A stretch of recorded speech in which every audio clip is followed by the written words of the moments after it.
Good evening.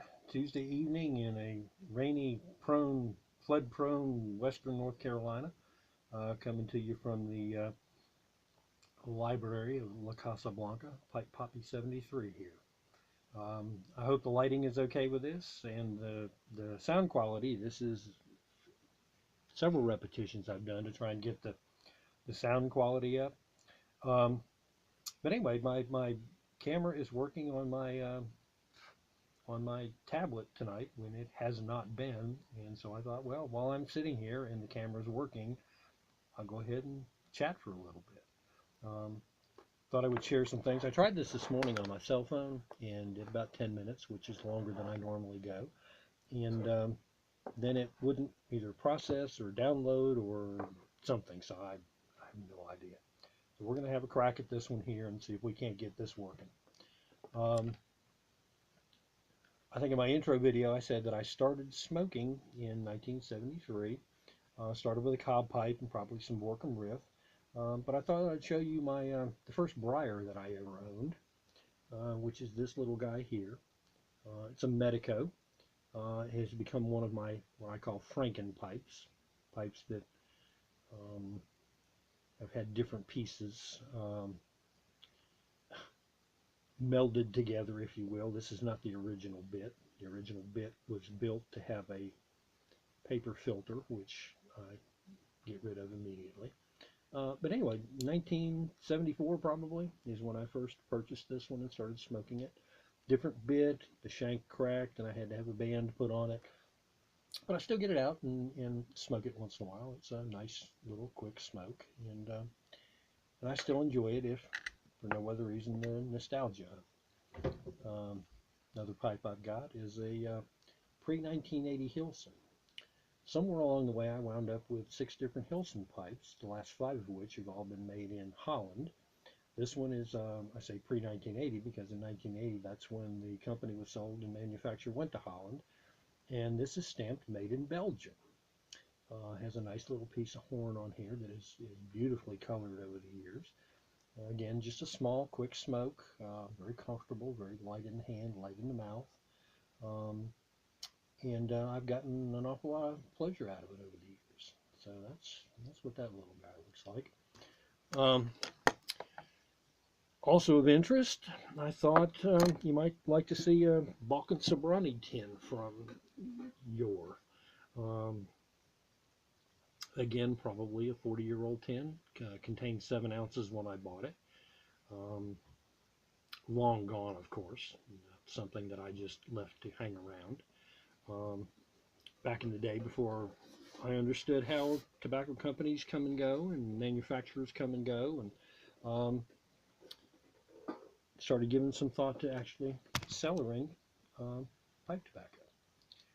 Another thing of personal interest to me is I've got some old Cornell and Deal tins.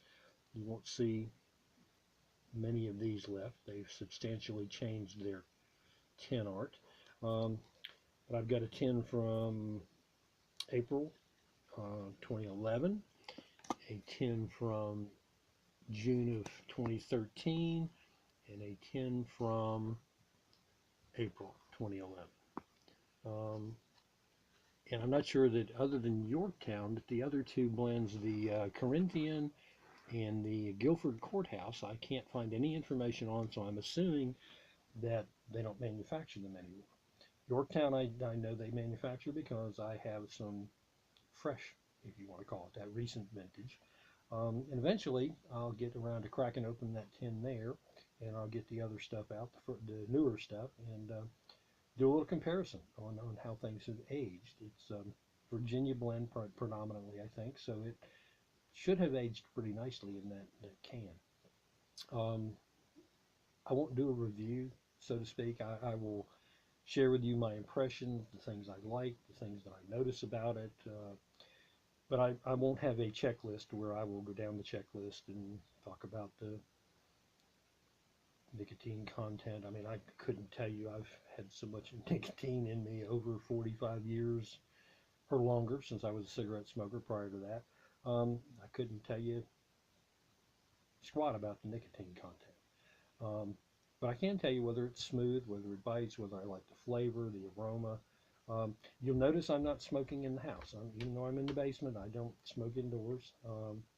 It's something that's either outdoors or when I'm riding around in my truck. So I have no housekeeping other than to show you a couple of old pipes. There's no currently burning tobacco. Um, this morning, like I said, I tried to shoot this on my cell phone and it wouldn't download. And I had actually was doing a box opening, and so I thought I would go ahead and share. I'm not going to put the cans back in the box and reopen the box. Just share some of the things that came out of it. Um, got a couple of cans of 10 Russians. Fellow on YouTube, Michelle Baruch, Michel, capital Baruch, in Wisconsin, had done kind of a review of the 10 Russians, and I had looked on his channel and seen it, and had been interested in trying it, but after listening to his response to it, which was pretty enthusiastic, I thought, well, I'm going to get a couple of cans, and it was available, so I grabbed up some of it. Got me some Rattrays, red Rapparee, and I have an old tin somewhere up on the shelf. I hang on to all my old tins. I'm a pack rat. That I'll show you the comparison at some point of how the tin has changed with the changing dynamics in the tobacco world. It's probably been 40 years since I smoked a red Rapparee, and probably thankfully I have no true memory of the blend itself other than that I liked it. So I won't be making comparison about today's blend versus what I smoked 40 years ago. I also managed to get a can of Accountant mixture, and I think I got a 3 noggins and a Professionals mixture. So I've got 4 tins of Charles Rattray right now, and I'm really looking forward to that. On the top here, you notice the date, 5/29/18 is when I acquired this tobacco. Ashton Artisans blend, got a couple of tins of this. Looking forward to that. Again, it's a Latakia blend. I put the date on the top. If I know what the tin date is, I will put that on the top too, so I can tell at a glance when I acquired it, how old approximately it is, or if it actually has a tin date on it, like some of these Cornell and Deals. I know, for instance, that tobacco is 7 years old. So we will crack those tins eventually, because like I said in the video the other day, my intention is to smoke, live long enough to smoke everything that I've got. Kind of raises the question of when do you stop buying tobacco? How long do you plan on living? But it gives me a goal, something to work towards. I have to stay alive long enough to smoke all of this tobacco. And if I keep acquiring tobacco, it means I have to live longer and longer, right? Anyway, we're sitting in the room that my grandson calls the library, and I'm going to just kind of lift this up and just kind of show you a little bit about why he calls it a library. It's a room in my basement that is floor to ceiling, books. You can see from this that I've been cellaring books a lot longer than I have been cellaring tobacco. But anyway, let me just lift this thing and carry it over here and see if I can show you the shelf with the tins, and then the shelf, I don't know whether that'll show up in the light or not, with the jars.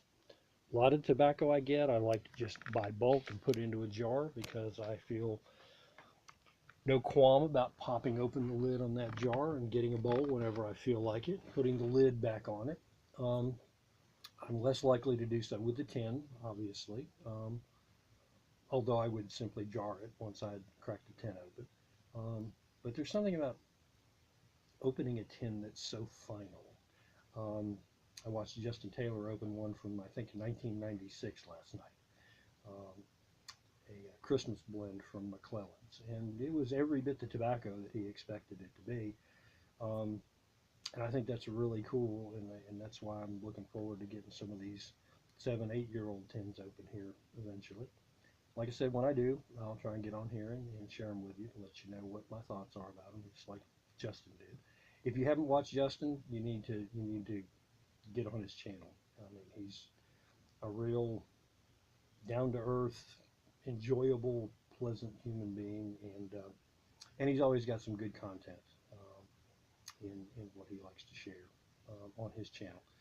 So anyway, I'm gonna go turn this off and listen to it and make sure that the sound quality is there. The lighting seems to be serviceable at this point, and if it isn't, you'll never see this, so why am I even bothering to tell you that? Anyway, I hope you guys have a really, really great rest of your week, and peace. Be kind.